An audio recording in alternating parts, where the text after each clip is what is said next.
Hello dear friends, today Eurasia Diary is taking an exclusive interview with Mr. Azay Guliyev, who is Vice President in OSCE, and we will discuss main political issues.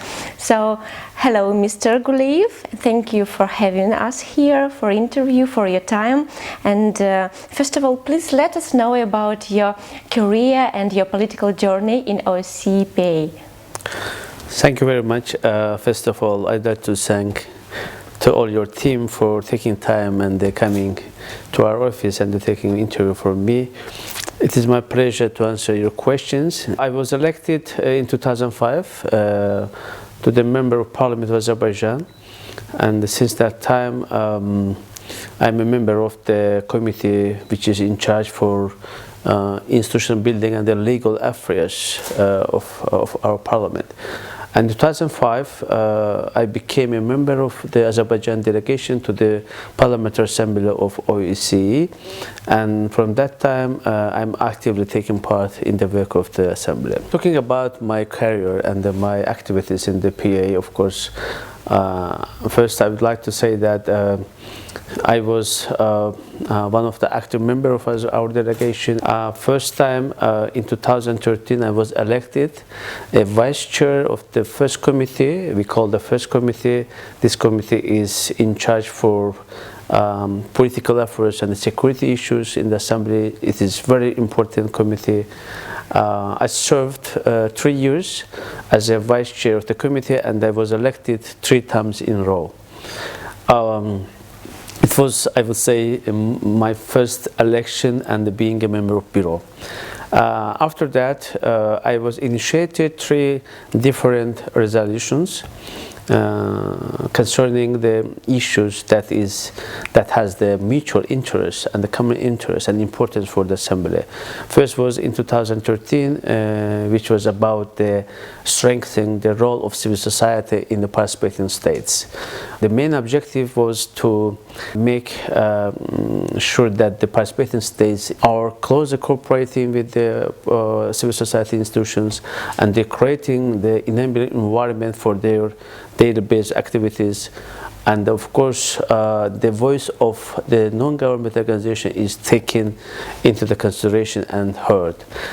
Thanks to the resolution, I would say that since 2013, the non-government organizations of OSCE participating states are eligible to take part at different level of events of OSCE, including the annual session, a venture meeting, and the full meetings of the Assembly. So I'd like to say that this is a new opportunity created by the Assembly for NGOs to be actively engage in the activity in the work of the PA, which is very much appreciated by the general view and the general opinion of the public from many countries. And second resolution was protection of the cultural heritage in the OSCE region, particularly in the conflict area. You may know that the conflicting area is one of the vulnerable areas where the cultural heritage are being destroyed by the countries of control of the area. So one of the aim was to tackle this issue at the level of the Parliamentary Assembly to make sure that the participating states are undertaking certain responsibility to protect of historical monuments as they are, and not to lead them to be change the historic nature and the historical monuments. But this is also one of the main, let's say, priority area for OSCE to play a role. And the last one was about the, it was, by the way, in Helsinki last year, it was the resolution about the adherence to the Helsinki principles interrelated states across all the OSCE region. It was mainly focused on the Helsinki principles, how it should be respected by the participating states. I'm very glad that this resolution was one of the key documents for OSCE to have the general framework of tackling or resolving the conflicts in Azerbaijan, Moldova, Ukraine, and Georgia. Those countries have been mentioned, reflected in the documents, and also there was a very clear message to all the participating states how they should treat when it comes to the determination of the people rights of the nations. The determination or self-determination of people rights should not be damage the territorial integrity and sovereignty, also the internationally recognized borders of each participating states, which was a very important message for Azerbaijan side as well. And then, of course, this resolution also talks about supporting the international legal norms and principles, as well as the returning back to their home refugees and IDPs in the very respectful and dignified way. So this is a resolution that Assembly unanimously adopted in the Helsinki annual session. By the way, that time was the 40th anniversary of the adoption of Helsinki Final Act. As you may know, that in 1975, the first time in the history, main members of organization, that time there was the Conference for the Security and the Cooperation in Europe, came together and established the organization, also the 10 Helsinki principles. So then, of course, I'm trying also to be active in many other activities and in many other fields of OSCE. Recently, I was appointed as a head of the election mission of the Parliamentary Assembly, parliamentary elections in Montenegro. I'm very glad that this mission has been entrusted to me, and I tried to fulfill this mission, and we really had a very good observation mission, and they made the appropriate statement. This is the very important component of OSCE, to observe the elections. One of the core elements of our activities is to make sure that democratic elections are taking place in our participating states, and that all the states are respect the norms and principles, also commitments taken before our organization. So this is some information about my engagement, about my activities in the OSCE. Now, currently you're a vice president in OSCE, and tell us about its mandate and about its main work. OSCE, in fact, is one of the crucial institutions of OSCE in general. As you may know, that OSCE has been created in 1990 with the aim of having the parliamentary dimension and the parliamentary participation in the work of the OSCE. This has very crucial role. One of the role is to have the interparliamentary dialogue among the participating states, to tackle the issue that has the common interest, common importance, or the main importance for the OSCE. We have 317 members of parliaments. Our parliament composed 57 countries, member countries, but this is a very large international organization. This OSCE, as you know, encompasses 3 continents: North America, Europe, and Asia. It is the second largest international organization. I would say even the first organization who has direct mandate to assure cooperation and security in the region. So this is a very important organization for the region, for entire world, and the Parliamentary Assembly is one of the core elements of it, of this organization. And of course, Assembly has certain rules to manage, and also Assembly very important task to implement. We have different tools to fulfill our commitments, our obligations, our tasks, and we have the annual session. We are gathering once a year, having the annual session of the Assembly, and the annual session is entitled to discuss issues which is under the competence of the organization and adopt the final resolutions of the Assembly. Moreover, we have the fall meetings and the winter meetings, which usually take place Also once a year, a winter meeting, we are usually gathering in Vienna in February. This is a fixed, let's say, venue and a fixed time. And in winter meeting, we are mainly discussing the reports and the possible items for discussions for the annual sessions. Also, OSCE has very much interest in having good cooperation and collaboration with other OSCE institutions, such as a Minister Council or Chairmanship Office, as well as different, let's say, institutions of OSCE. For example, the Office for Democratic Institutions and Human Rights, ODIHR we call, or Office for the Issues of Minorities, or others. This is, I would say, the different institutions of OSCE, and we usually invite the leaders or representatives of those institutions once a year to our assembly meeting or the winter meetings and discuss the main issues and main topics that we should mainly focus on. So this is a little bit about how we work. And of course, OSCE, this is assembly is gathered or made up of the elected people, composed of the politicians. So each member of the assembly represents their own people as well. This is why it has the very added value and the political, very high political level to take decision or to make some recommendations or to represent the entire OSCE region in the assembly. So this is very important structure, the very important institution for the OSCE, and we try to do our best in order to, let's say, meet our expectations or the expectation of our partners. Mr. Guliyev, what is your assessment on the level of cooperation between PA and Ministerial Council of OSCE? This is a very good question. To be honest, this question raised many times in all our discussions or meetings. And I would say that mainly, of course, we are very satisfied with working and cooperating with the Ministerial Council or the members of the Permanent Council or Chairman in office.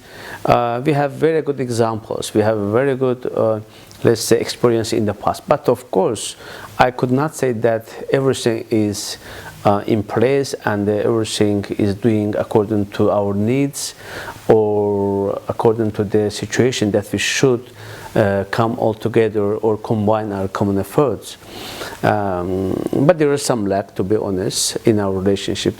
One of them is, I would say, that some of the Assembly's decisions and the recommendation are not taken into account or consideration as should be done by the Ministerial Council or by the Permanent Council.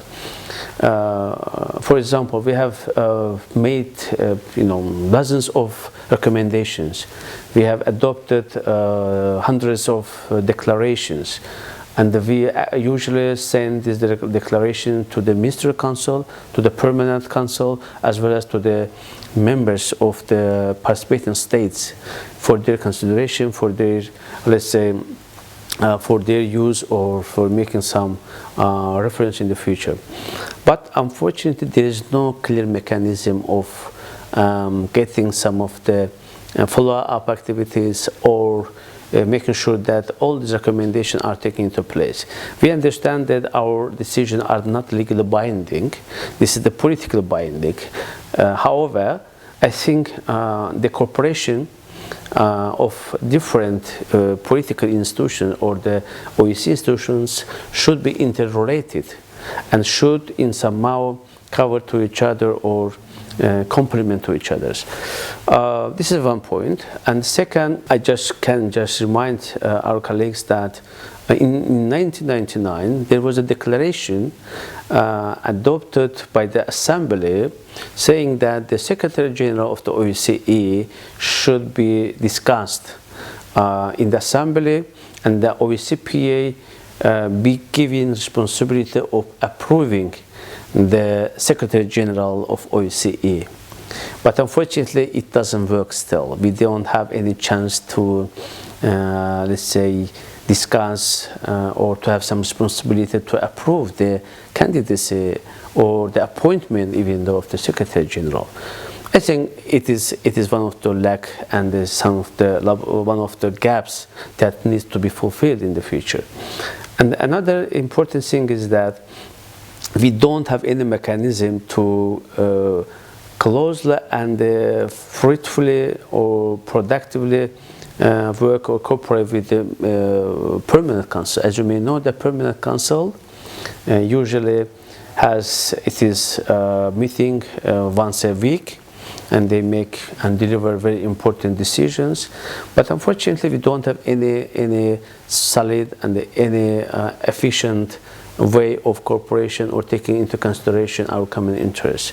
Of course, we have some tool. For example, our Secretary General usually participated at one of the first meeting of the Permanent Council after our annual sessions and tried to deliver the ideas and the proposals or decisions made by the Assembly.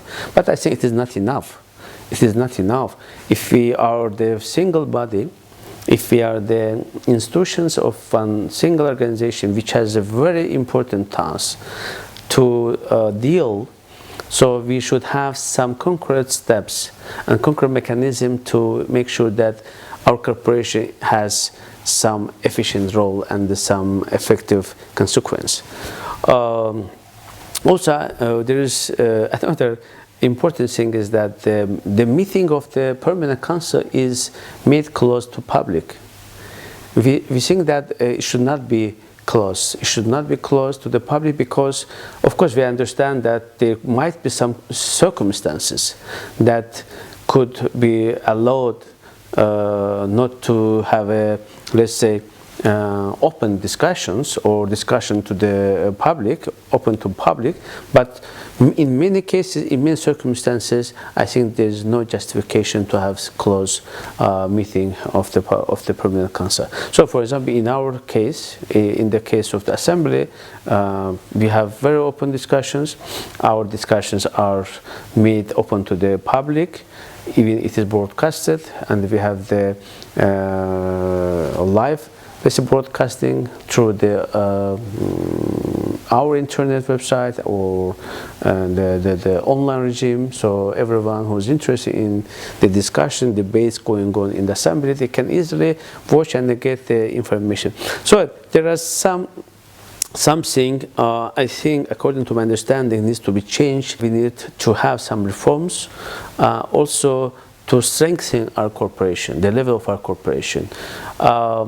One last momentum I want to touch upon here is sometimes some of the officials, even though, underestimate the role of OSCE. Some of the officials from government sometimes are not so inclined to allow the OSCE members to take part in different events organized by OSCE. I think this type of cases should not be taking place in any way. So this is a general view of my about the level of cooperation. But I think OSCE is very much interested in continuation of this cooperation, and I do believe that OSCE will do its utmost in order to make its contribution in our common activities, in our common job or in our common work. So we just quite interrelated organization. Our institutions are enough capable to support each other. Of course, as I said, we have very good examples, for example, in the field of the election monitoring missions. You may know that the OSCE mainly leading all the election monitoring missions. The chairman in office appoints from the OSCE members as a coordinator to lead all entire team, including the Parliamentary Assembly of the Council of Europe, Parliamentary Assembly of the NATO, and the European Parliament. So we have this type of leading role, but I think it might be expanded it might be enlarged and it might be used in different fields, and of course for the benefit of our nations and the countries. Thank you very much, Mr. Guliyev, for a very interesting interview, and we wish you all the best and good luck. You're welcome. Thank you very much for having me and for interviewing me.